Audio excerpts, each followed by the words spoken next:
She came back to pick up her print, and lo and behold, there was Abraham Lincoln standing behind her.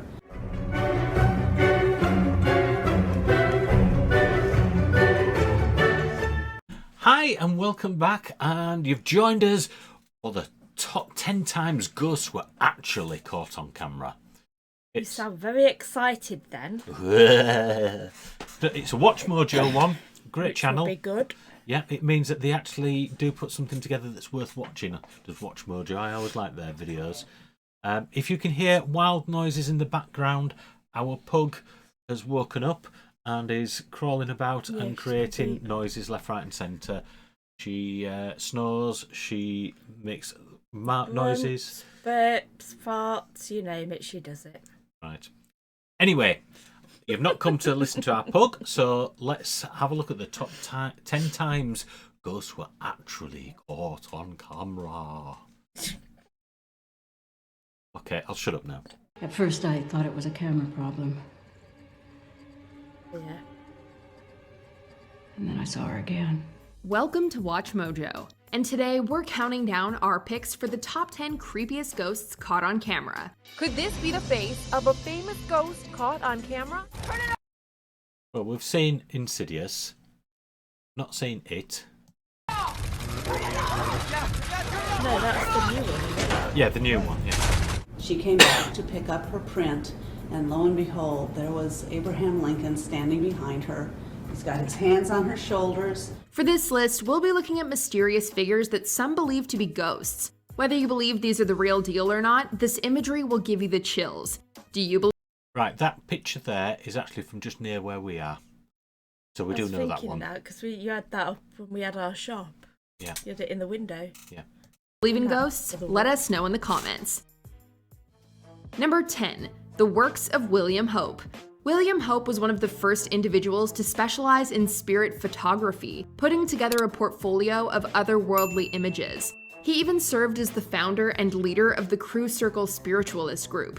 Some of Hope's spirit photos were proven to be fake, and many believed that he was a fraud in general. Even so, Hope would give us some of the most iconic photos in all of ghost hunting. In a photo of Charles Tweedale and his wife, the spirit of her late father can allegedly be seen in the background. A similar photo supposedly reunited Mr. and Mrs. Gibson with their late son. Arguably the most famous photo Hope took was of Mrs. Hortense Leverson as her departed husband loomed over her. Number 9. Terrifying Terrier. Right, with that one, there was a lot, when photography really started off, a lot of fakery. Because at that time, people didn't understand that you could do double exposures. You could take a photo and take another photo on top of it. So they would get all the photos of loved ones, take a picture of it, not fully develop it, and then take another one on the same plate. And that's how they were getting them.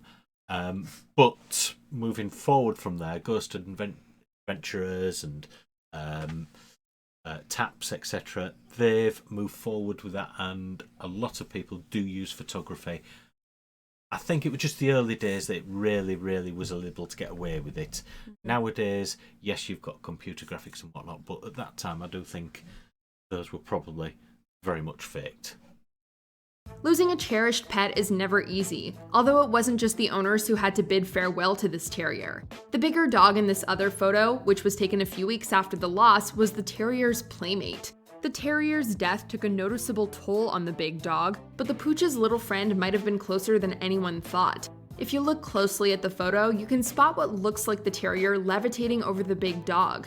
Was this a photography trick, a similar looking dog, or was the terrier not ready to go to the big fire hydrant in the sky? In any case, the story was fascinating enough to make it into a 1939 issue of Life magazine. Number 8. Geneva King. Do they miss me in Chicago? Yes, at least a dozen people send their love.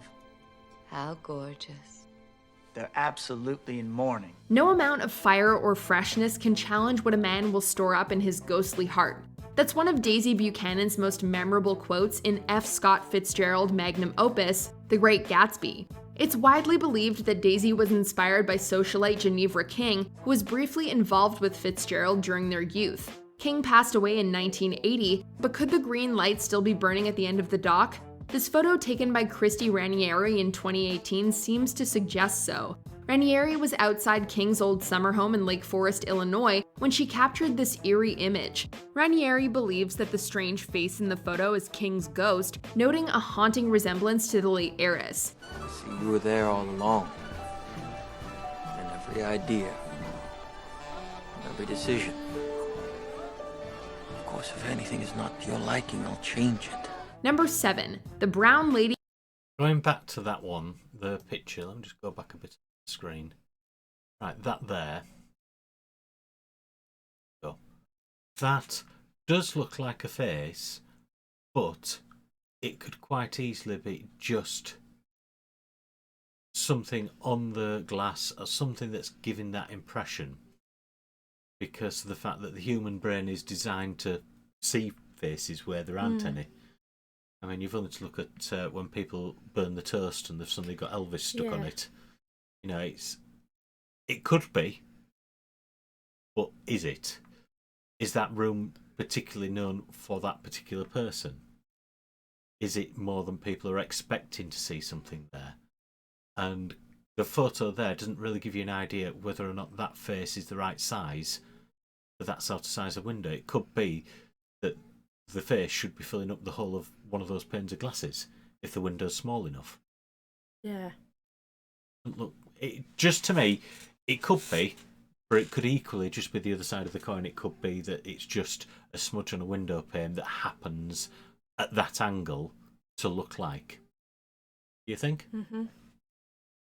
When she captured this eerie image, Ranieri believes that the strange face in the photo is King's ghost, noting a haunting resemblance to the late heiress. See, you were there all along. And every idea, every decision. Of course, if anything is not to your liking, I'll change it. Number 7. The Brown Lady of Raynham Hall. The only thing more chilling than this photo is its backstory. The ghostly figure is supposedly Lady Dorothy Walpole, the sister of Prime Minister Robert Walpole and the second wife of Charles Townshend. As legend has it, Townshend learned that Dorothy had an affair with nobleman Thomas Wharton prior to their marriage. Holding a fake funeral for her, Townshend locked Dorothy up at Raynham Hall, where she remained until her passing in 1726. While much of that story is based on rumors, this photography is all the proof some spiritualists need. Taken by Captain Hubert C. Provand in 1936, the photo supposedly shows Dorothy's ghost wandering down the stairs of Raynham Hall. She was apparently wearing a brown dress, hence the nickname the Brown Lady. Number 6. Specter of Newbie Church. In 1960. Right, well, listen to what they say about this, because we actually know quite a bit about this ghost. Reverend Kenneth F. Lord snapped this photo inside the Newbie Hall Church of Christ the Consoler. The church's beautiful architecture is largely outshined by a dark figure hanging out in the corner. Wearing what appears to be a hooded robe and a white shroud, the ghostly figure came to be known as the Newbie Monk, as well as the Specter of Newbie Church. Where some people believe this to be a 9-foot-tall 16th century monk, others claim that it's merely a costumed accomplice standing on a box. It's also been theorized that the figure is a product of double exposure, which is when multiple images are placed over each other to create a single image, although a few photography experts would beg to differ. Number 5. Ellen Hamill. Right. I'm going to go back to that because, as I say, we know a bit about this. And one of the things that she hasn't mentioned, and that's why I wanted to go back to this, is at the time this photo was taken, they weren't aware of a certain fact, that monks were dealing with leprosy, etc. in the time and helping out. And what they used to wear to protect themselves, whether or not it really would or not, I don't know, is a bag over their head with 2 eyes cut out. And they now know this to be a fact. This is what they used to wear to protect themselves. But at that moment in time, when that photo was taken, nobody knew that. So if it is a fake, it's a fake. If it's not, it's not. But the photo is of a monk from the right place, wearing the white sort of outfit for the job that he would have been doing, which would have been helping leprosy at that time, for that sort of garb that he was wearing. So it has more chance of being right than wrong. And the other point is he took the photo and was unaware of it for quite some time. He just took a load of photos, had them developed, thought it was just somebody walked into it until somebody looked at it a bit deeper. So it's not a situation of somebody taking a photo and then putting it up, this is a ghost. This is somebody who's going around taking photos of churches, who's a reverend, and that was it. It's just that this particular one shone out when he later looked at it. So a little bit more information that they've got there, but certainly, hopefully, of interest to yourselves. And this one we know a bit about as well. Ellen Hamill. We've all heard the stranger in the backseat urban legend, and this spine-chilling photo only gives you more reason to keep an eye on the rearview mirror. In 1959, Mabel Chinnery took a photo of her husband in the driver's seat of their car. Chinnery's mother, Ellen Hamill, can supposedly be seen in the back seat. The thing is, Mrs. Hamill had died a week earlier, and the photo was taken shortly after visiting her grave. What's more, Chinnery's mother liked to sit in the exact spot whenever Mr. Chinnery drove her around. Again, double exposure might be the obvious explanation for this alleged hitchhiking ghost. However, at least one photo expert believed it was genuine according to Parade magazine, which published the story. Number 4. Freddy Jackson. At first glance, this... Yeah, well, we've heard that one, and this one is spooky. This gives me the chills each time I see it. Photo of a Royal Air Force squadron might not seem like anything out of the ordinary. It stands out for 2 reasons, though. First, it was taken by Sir Victor Goddard, who fought in both World Wars. Second, you can allegedly see the ghost of air mechanic Freddy Jackson in the background. 2 days before the photo was taken in 1919, Jackson tragically died in an airplane propeller accident. Those who knew Freddy couldn't help but notice his resemblance to the ghostly face in the photo. Some like to think that Jackson was unaware of his passing and thus joined in the group pic. The photo was later published in 1975, and the exact nature behind it continues to baffle. Number 3. Lord Cumbermere. In 1891, the 2nd Viscount Cumbermere was laid to rest. If this photo is any indication, however, Lord Cumbermere might have been absent from his own funeral. Shortly before the funeral, Lord Cumbermere's sister-in-law, Sybil Corbet, arranged a camera at the Abbey Library and took an hour-long exposure. Cumbermere Abbey was 4 miles away from St. Margaret's Church where the funeral was being held. When the photo was developed, an apparition resembling Lord Cumbermere was found sitting in his favorite chair. The most logical explanation is that one of the staff members stayed behind and sat in the chair, although they were all apparently at the funeral. Perhaps Lord Cumbermere was taking a brief rest before moving on to the great beyond. Number 2. The Amityville Ghost. Go back to that one for a second, and if you look at the picture of what's supposed to be the ghost sat in there, it does seem to be wearing a collar and tie. I think that's more likely to be genuine than fake. And there's no reason why I'm saying that, I just personally think so. Perhaps Lord Cumbermere was taking a brief rest before moving on to the great beyond. Number 2. The Amityville Ghost. Ronald DeFeo Jr. was infamously responsible for the deaths of 6 family members in 1974. 13 months after the murders took place, the DeFeo house was purchased by the Lutz family, who left after 28 days due to alleged paranormal activity. Forgive our sins, peace to this house and all save who us live. from all illness. Grant this through Jesus Christ our Lord. This would all provide the basis for the Amityville horror books and films. But is the house truly haunted? Who better to find out than Ed and Lorraine Warren, 2 names you'll recognize from the Conjuring movies. Investigating the house a few weeks after the Lutz family departed, the Warrens walked away with a photo of a bright-eyed little boy. There were apparently no children in the house, leading some to believe that this was the ghost of 9-year-old John Matthew DeFeo, Ronald's brother. Before we unveil our most ghostly number 1 pick, here are a few honorable mentions. The original photobomber. Ghost on the Tulip Staircase. Come play with us at the Stanley Hotel. Jason Griffith's grandfather, 2 months after he passed.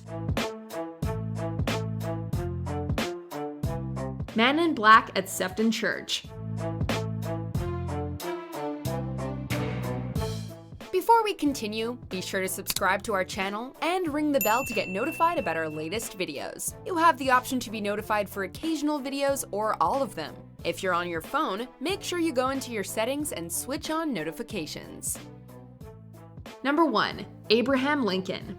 Before there was William Hope, there was William H. Mumler, widely considered the first spirit photographer. Although many believed Mumler to be a fraud, this photo would forever engrave his name in the paranormal history books. She came back to pick up her print, and lo and behold, there was Abraham Lincoln standing behind her.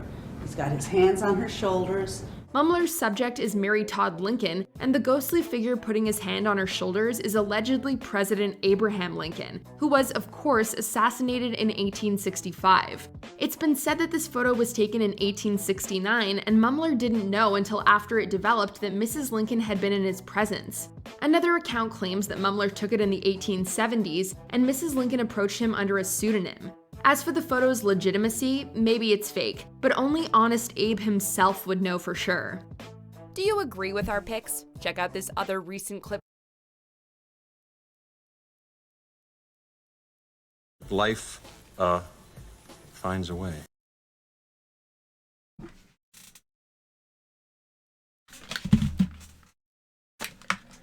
Well, some of them were a bit different, weren't they? I do think about that last one though. It seems to fit behind her. Yeah. It could be faked. We all know that. We know, even in those days, trickery was with photography started at about probably the same time. Probably the following week somebody did something with it.